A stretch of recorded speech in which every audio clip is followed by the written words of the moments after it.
Live from the Betty Strong Encounter Center along the banks of the mighty Missouri in Sioux City, Iowa, the Great Plains Radio Theater Project presents an afternoon of live radio drama from the golden age of radio. GPR will bring you an episode that first aired on the NBC network, originating in Los Angeles, California, on February 10th, 1943, from the popular and hilarious comedy series Fibber McGee and Molly.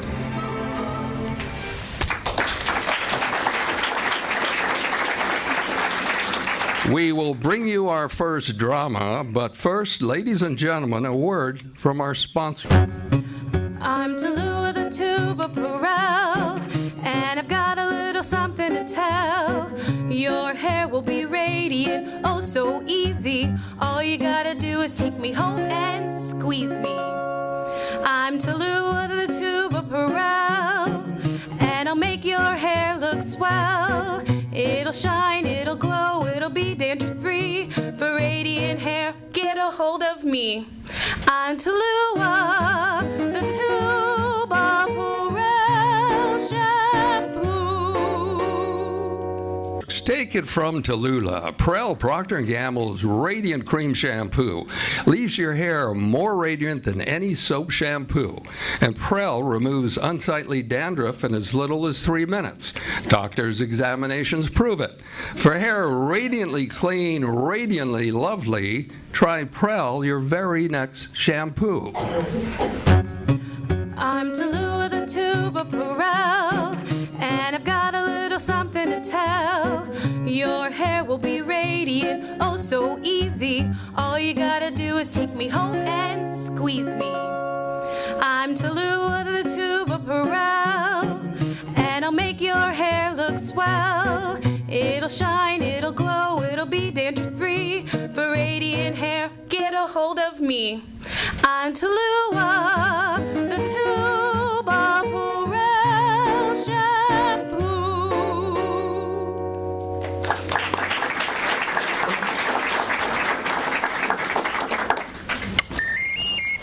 I'd love to be an Oscar Mayer wiener.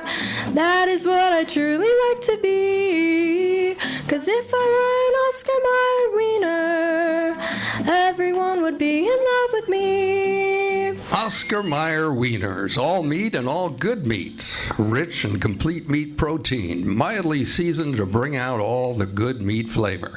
Buy a package or two of Oscar Mayer Wieners today. Oh, I'd love to be an Oscar Mayer wiener.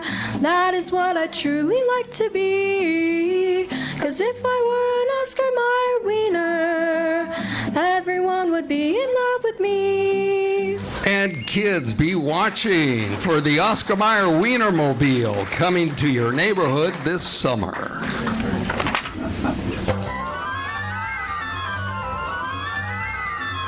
See the USA in your Chevrolet. America is asking you to call. Drive your Chevrolet through the USA.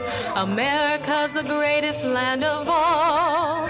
On a highway or a road along a levee, performance is sweeter, nothing can beat her. Life is completer in a Chevy. So make a date today to see the USA and see it in your Chevrolet. This year's new lineup of Chevys are now on sale at your nearby Knepfler Chevrolet dealer. Our sales staff are ready to give you a great trade-in price on your current car and make you a deal you can't refuse with a brand new Chevrolet. So drive down to Knepfler Chevrolet in Sioux City and order a new Chevy in the color you choose and with all the added options you want. And then see the USA in your Chevrolet. See the USA in your Chevrolet. The Rockies way out west are calling you. Drive your Chevrolet through the USA, where fields of rolling we pass and review. While they're traveling lighter with a load that's heavy, Performance is sweeter, nothing can beat her. Life is completer in a Chevy. So make a date today to see the USA and see it in your Chevrolet.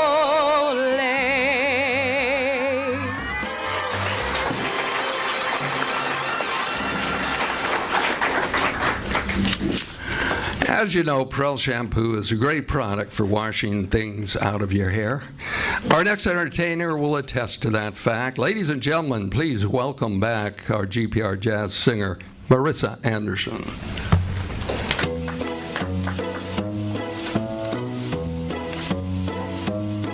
I'm gonna wash that man right out of my hair. I'm gonna wash that man right out of my hair. I'm gonna wash that man right out of my hair and send him on his way. Get the picture?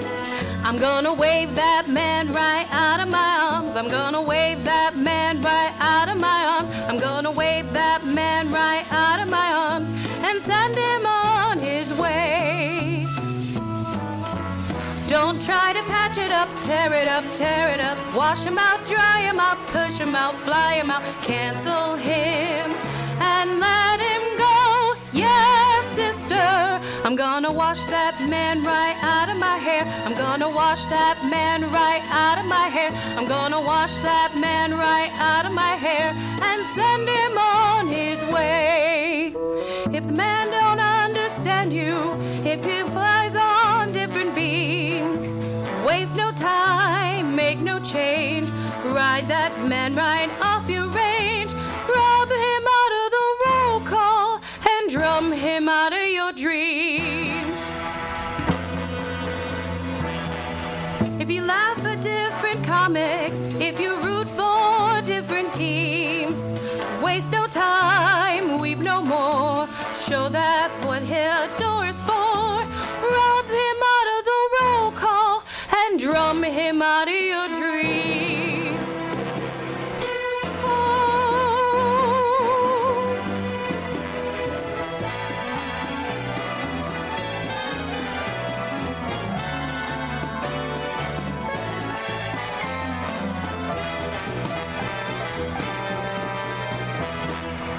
Man don't understand you if you root for different teams.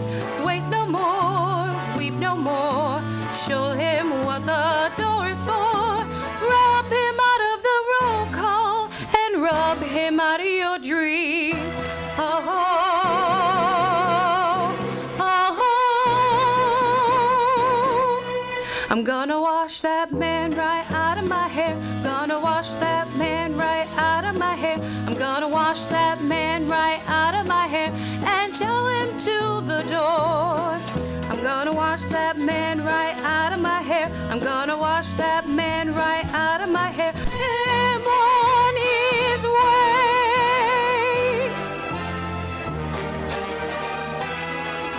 Marissa Anderson, everybody. Marissa Anderson. The Johnson's Wax Program with Fibber McGee and Molly.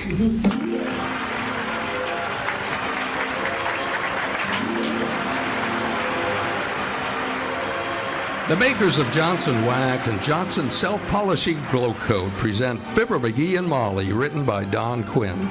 We know now that weekly scrubbing linoleum floors was very harmful and eventually ruined the linoleum. It's so much safer, so much easier to protect floors with the modern floor polish, Johnson's Self-Polishing Glow Coat. You see how it wears evenly and smoothly without chipping because Glow Coat has a flexible, non-brittle film. Make a note to remind yourself to buy some Johnson's Self-Polishing Glow Coat this week.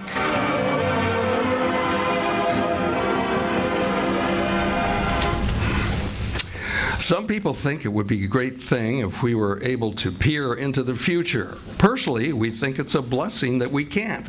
For instance, here at 79 Wistful Vista sits the lady of the house, darning socks for the master of the house, who doesn't know that a messenger girl is approaching with what can be in store for Fibber McGee and Molly.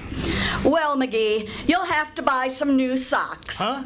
I've darned these so many times they're practically handmade. Okay. Well, I'll get some tomorrow. But it's an awful nuisance. Gee, I wish I was a kid again and could go barefooted. Do you really? Well, no, not really. These guys that keep yearning for their childhood days are just kidding themselves. I wouldn't go through that again for $1 million. Why not? Oh, I was a little gangster back when I was a kid. Oh, go on. I ever tell you about the morning I and Skinny Candle and Bones Biddle and Stinky Hooper tied a wire across the schoolhouse steps? Oh, no.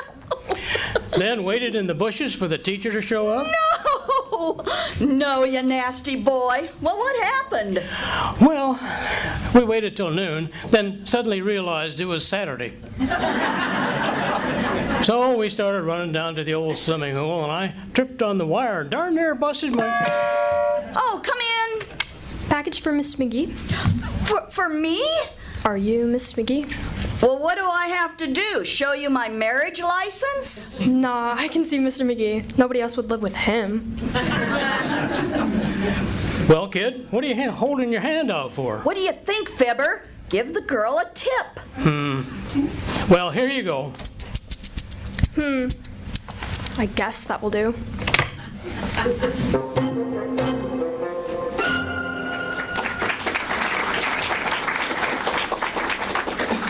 Fresh kid. Why, when I was her age, I was polite and thoughtful. Yes, you were, you little gangster.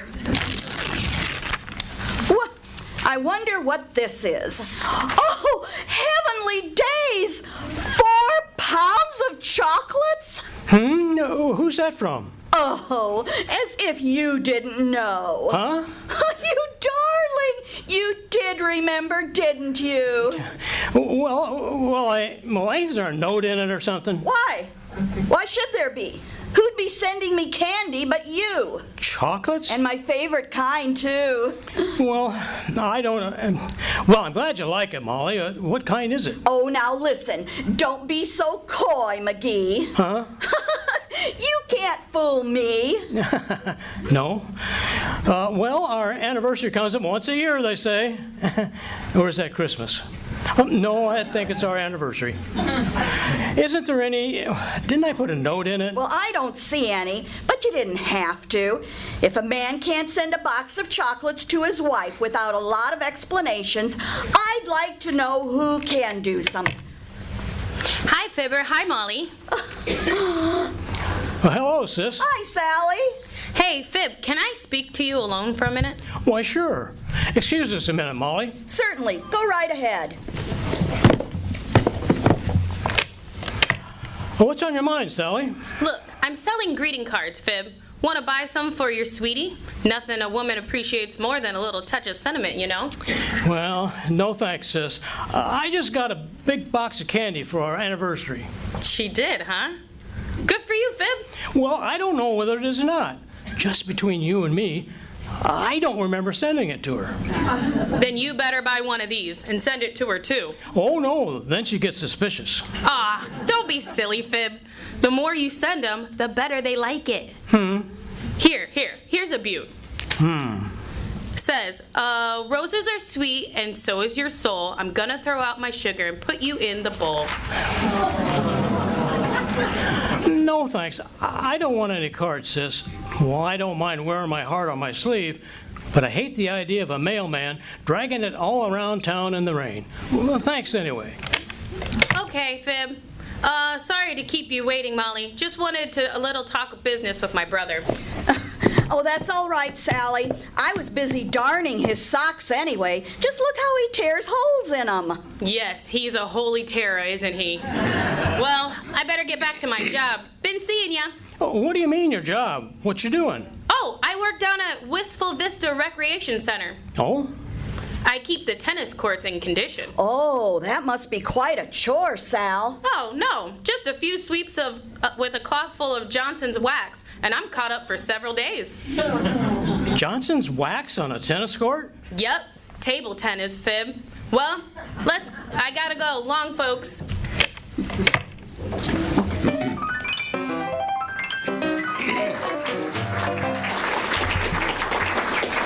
Oh, McGee, I wish you'd never sent me this candy. I just can't keep my hands out of it. It's so good. Don't you like it? Well, sure I like it. Why shouldn't I like it? Well, you keep eyeing the box like you were afraid of it, and it was going to eat you. I do? Oh, well, I guess I just got a complex about candy. Ever since my mother used to feed me nougats to pull out my baby teeth. Never believed in that string on the doorknob business myself. Well, there's no nougat in this candy, dearie. Well, that's what I keep telling my teeth. Besides, well, hey, who's walking around upstairs? Oh, poor Uncle Dennis. He's all upset. What about? Well, he's thinking of starting a lawsuit against Walt Disney. Walt Disney? Yep. What for? Well, that pink elephant sequence in Dumbo, Uncle Dennis says he saw him first. Oh, he's all wet. You can't copyright a hangover. Anyway, what right... Come in. Good day, Mrs. McGee. Good day, McGee. Hi, Latrivia. Hello, Mr. Mayor. Have some candy? Oh, no, thank you. I'm on a low-carbohydrate diet. Well, you better stock up on them, Latriv. They tell me there's going to be a shortage of low carbohydrates. You don't say. If I might make a suggestion, McGee, it would be to the effect that people who have no clear comprehension of a subject under discussion would be well advised to maintain a discreet silence. I don't get it. Oh, well, he said, dearie, that if ignorance is bliss, happy days are here again. Or, if you don't know what you're talking about when you pipe up, pipe down. Oh, yeah? Well, look here, Latrivia. Just a moment, McGee. Will you please refrain hereafter Don't ask him to make any promises about the hereafter, Mr. Mayor. His forwarding address is unknown. What are you talking about anyway, Latriv?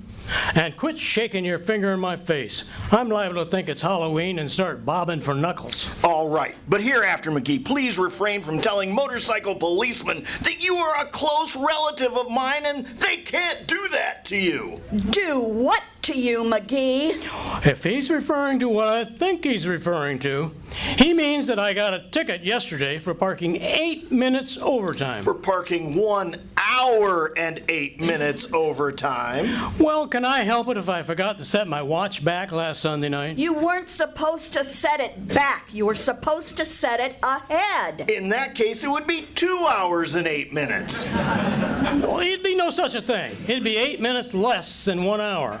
There's 2-hour parking on Oak Street, so the city owes me 52 minutes. Now, wait a minute, boys. Let's get this straight. Let's say you parked at exactly 3 o'clock, and then... But I didn't. I parked at 8 minutes to 4. Oh, for goodness sakes.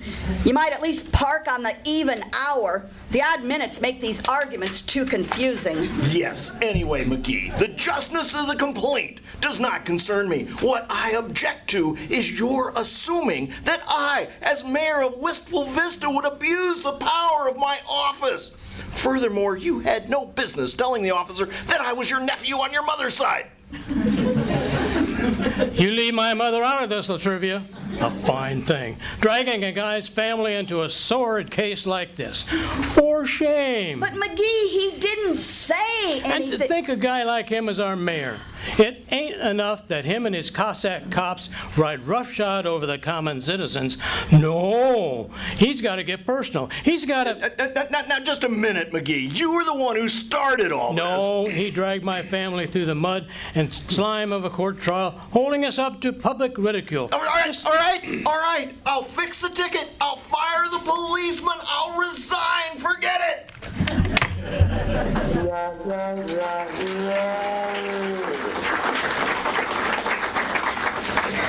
Boy, I should have been a lawyer.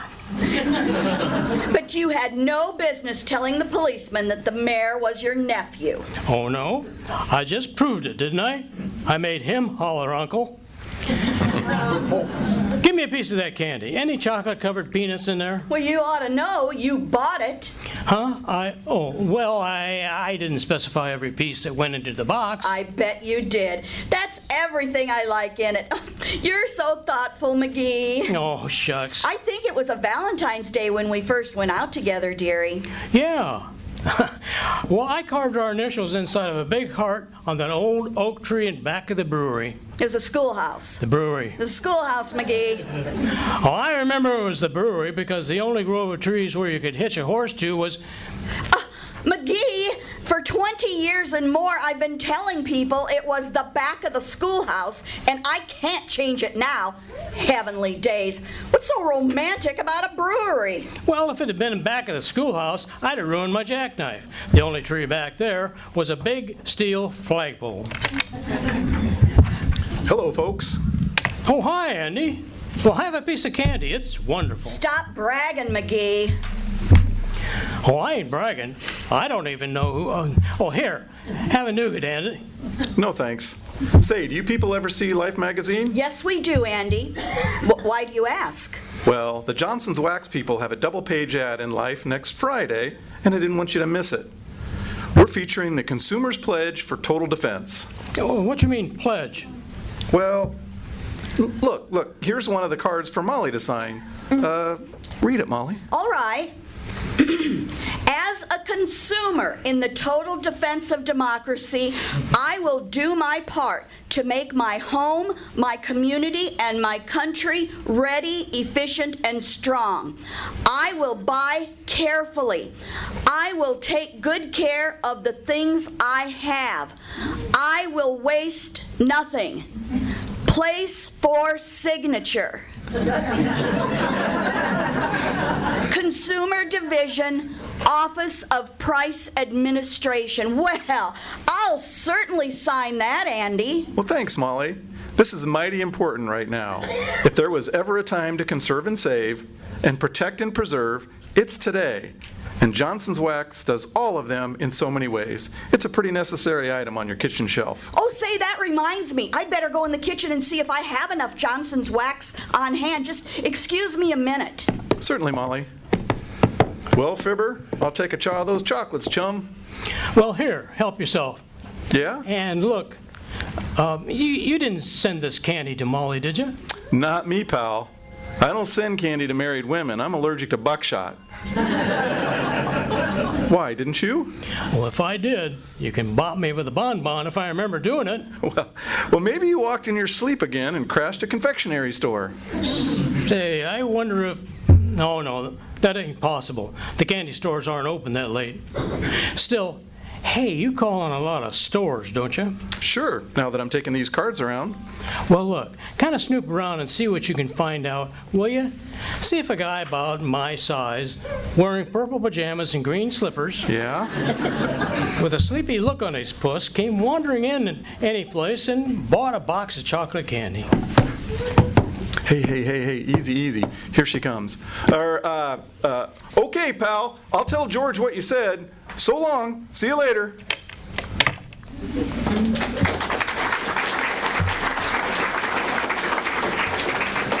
So long, George. Say, who's George, McGee? And, what'd you want Andy to tell him? George? Yeah, George. Oh, George. Yeah, well, he's, he meant old George Frahulis. Who on earth is George Frahulis?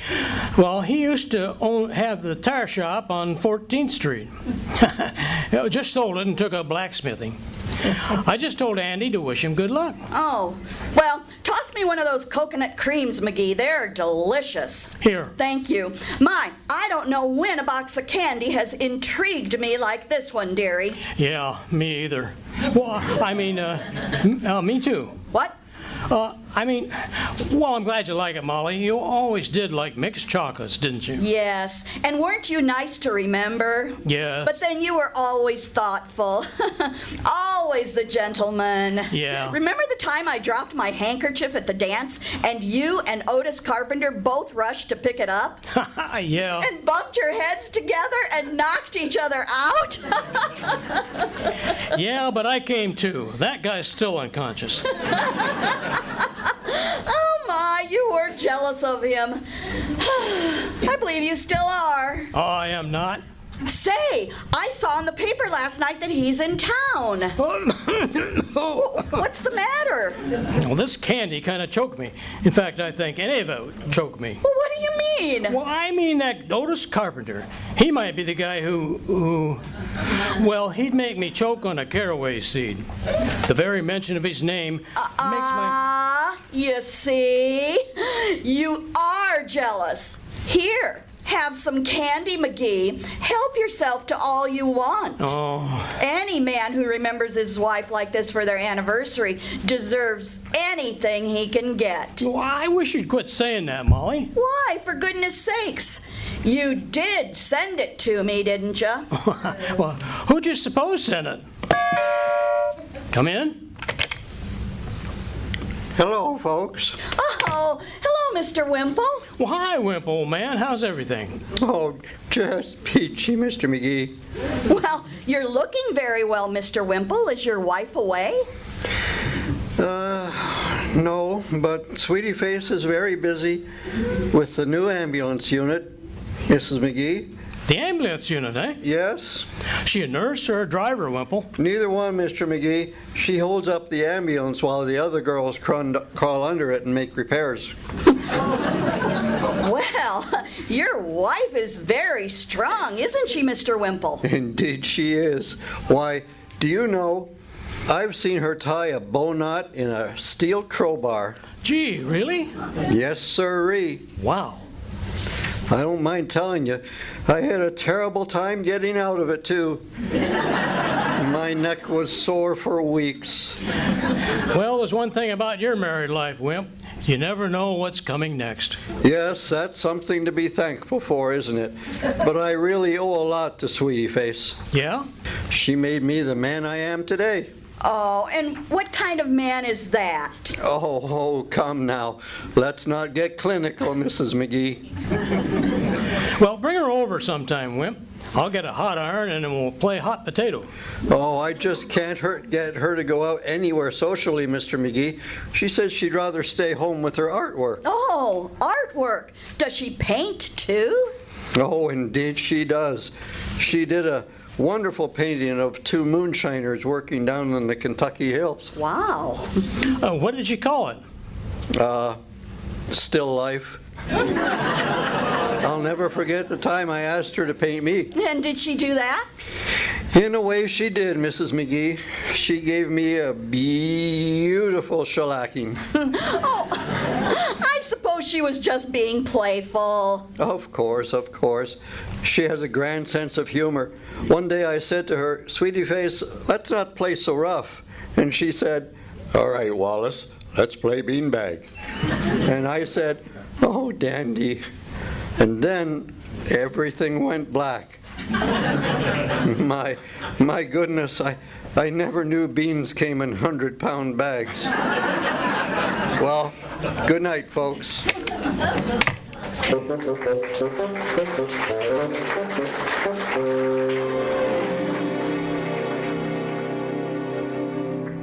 Hey, we never offered Wimple any candy. Well, it's probably just as well. One Sweetie Face in the family ought to be plenty. That poor fella.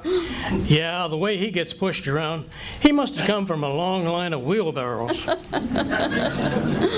He's, Oh, I'll get that, McGee. 79 Wistful Vista, Molly McGee speaking. Who? Oh, hello, Andy. Oh, hey, let me take that, Molly. Be quiet, McGee, I can't hear. What was it, Andy? Molly, that's an important call. I've been expecting... Hush, dearie, I can't hear a word he's saying. What'd you say, Andy? But I... Oh, yes, I'll be glad to take the message. Oh, now I am sunk. Yes? Yes. Oh. All right. Oh boy, what am I going to do? Yes, I'll tell Fibber. Well, thank you, Andy, for calling. Goodbye. McGee, Huh? what on earth goes on anyway? Well, I might as well admit the whole thing, Molly. I never felt right about it anyway. About what? About the... Hey, wait a minute. What did he say? Well, he said to give you this message and you'd understand. Yeah? He said, Elks Club Punch Board 2 weeks ago, deliver this week. What was it? Whoa! Oh, so that was it. Huh? Now I remember. Oh boy, is that a load off of my mind. Is what a load off your mind? Oh, I wouldn't interest you, Molly. Oh, but it would, McGee. Huh? You were interested enough in me to send me this lovely candy, and I'm interested in your affairs too, dearie. Okay, I'll tell you. You see, the Elks wanted me to act as chairman of the boxing committee a couple of weeks ago. Yes? I said I'd think it over, so I delivered my acceptance today. Simple, ain't it? But what's this about a punch board? Oh, that. Well, that's what we fellas call the boxing committee, the punch board. Oh. Well, hand me a piece of that candy, will you, Molly? No, give me 2 pieces. Give me a handful.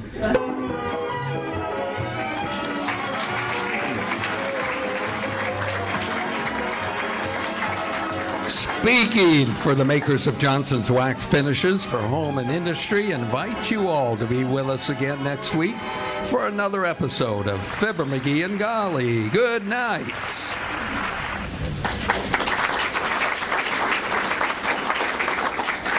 The role of Fibber was portrayed by Terry Turner.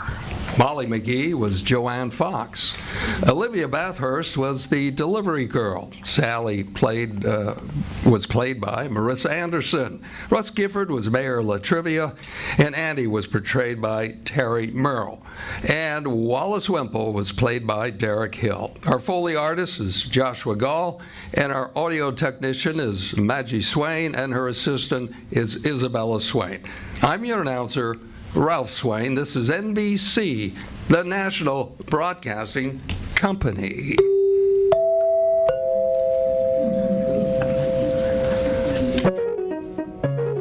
Two beans makes 4 beans. Nescafe makes much more beans.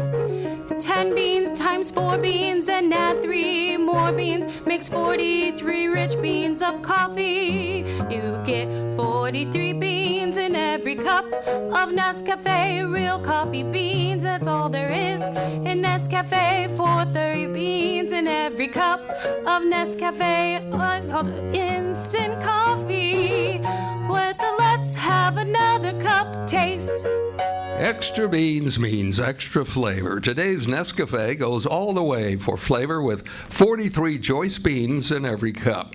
So be sure to always keep a 12-ounce jar of Nescafe instant coffee in your kitchen cupboard so that you can enjoy a delicious hot cup of Nescafe instant coffee. Yes, you get 43 beans in every cup of Nescafe real coffee beans. That's all there is in Nescafe.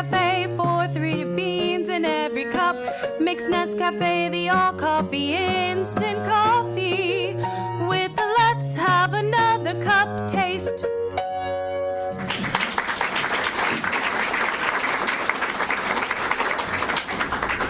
Following a roller coaster winter here in Iowa, spring has finally arrived, along with the red-breasted robin. Ladies and gentlemen, please welcome Marissa Anderson.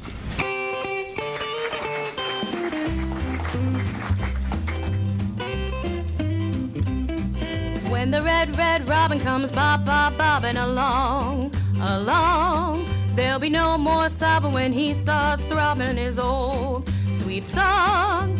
Wake up, you sleepyhead, get up, and again, cheer up, the sun is red, live, love, laugh, and be happy. What if I've been blue? Now I'm walking through fields of flowers. Rain may be glistening, but I'm still listening for hours. and ours.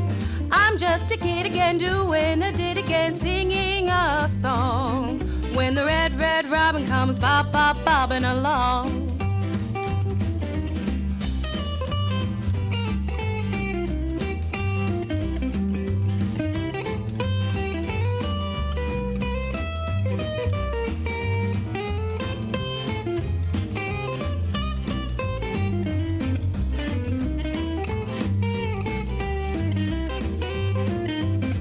When the red, red robin comes bob, bob, bobbing along, along.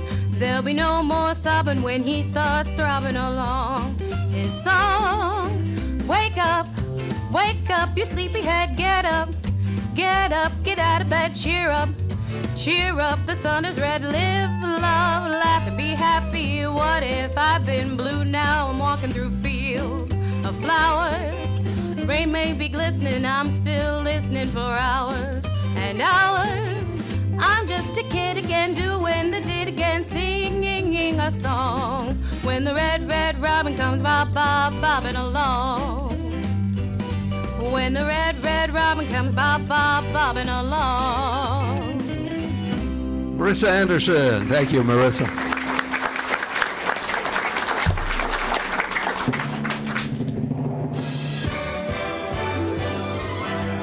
Ladies and gentlemen, we thank you for joining us for this performance at the Great Plains Radio Theater Project.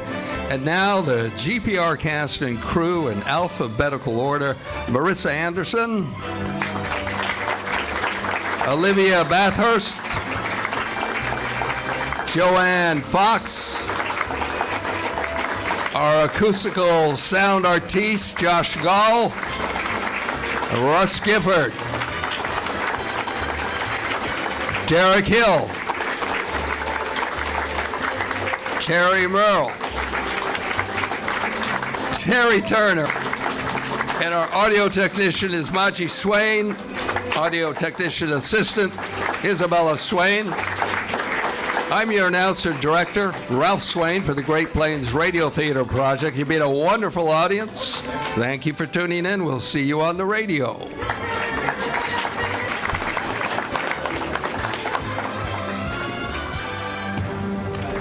Thank you so much.